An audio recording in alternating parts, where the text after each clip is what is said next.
I'm Curt Miller, and this is my chocolate orange spice cake that is my original recipe that I developed about 20 some years ago.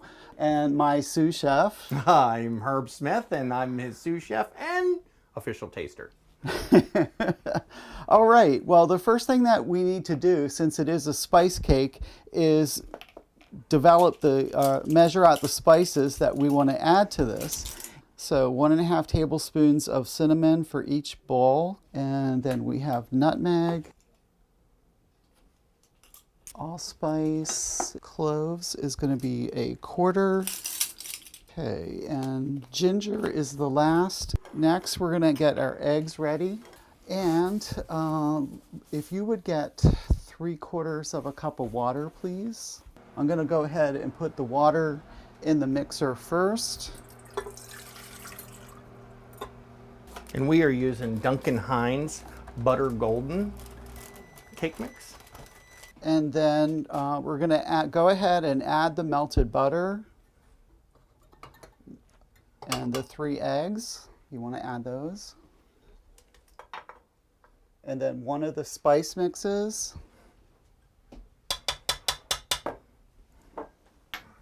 And then we're going to put it on a relatively low speed for about 30 seconds or so to get it initially mixed.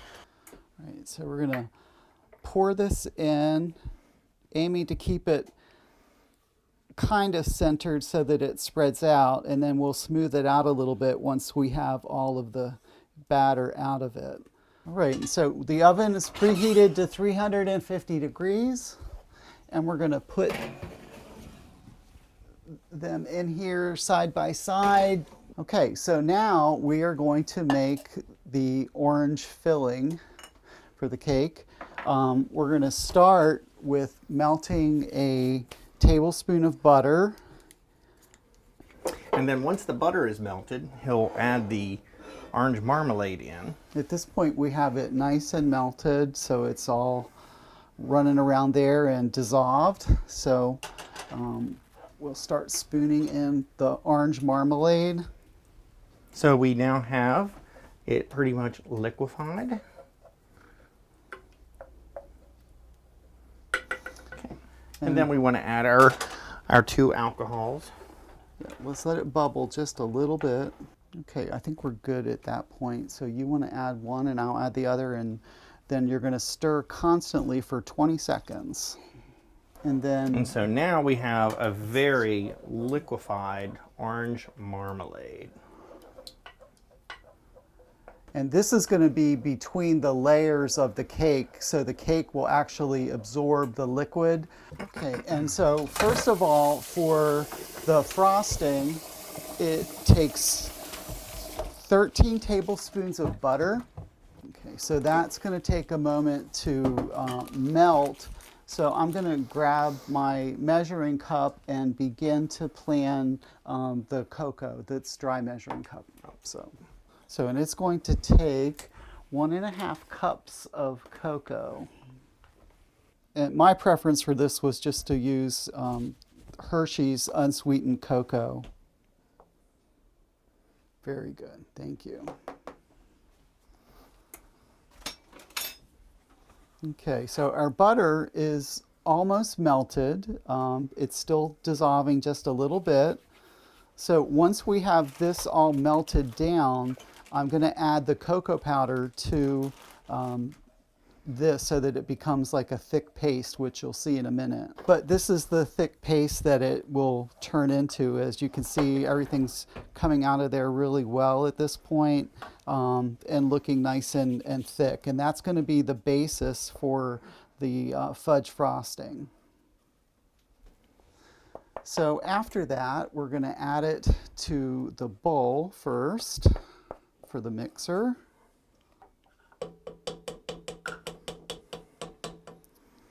So now we are going to put this back on the mixer, and we are going to need some 50/50,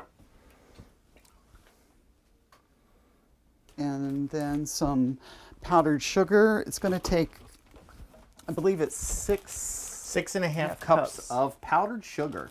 But this is the fudge frosting. So we now have our 2 finished products. They're nice and firm. So we are ready for the next part. What you want to do is take a nice, long, firm knife to actually go into the middle of your cake, literally all the way up to almost the butt of the knife, so that you're right into the center. And then you're just going to just take your time and go around. Yeah, it works best by rotating the cake plate. So what we're going to do is we're going to put about a cup of the orange marmalade filling, so we can measure it here. And we're going to pour this right in the middle of the layer.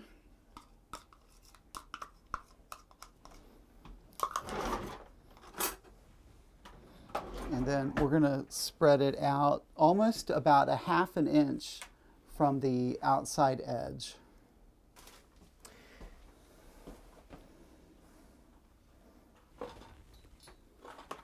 And presto. We're going to put a big dollop of the fudge frosting here. And while he's doing that, I'm going to go ahead and slice the other one. And I'm trying to sort of do broad strokes with it to bring it out kind of toward the edge of the cake. So we're going to put this on here like so. So we get it lined up. I'm going to press down just ever so slightly. And then we're going to go back and do our next layer of orange marmalade. Then we're going to pour it in the center like we did before.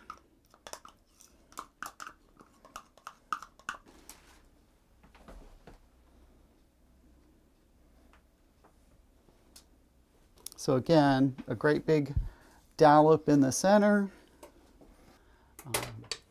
When I'm doing the top of the cake, what I normally do is try to push down, spread the frosting out, so you're kind of pushing it out toward that outside edge. So this is what your finished product looks like for Curt's chocolate orange spice cake.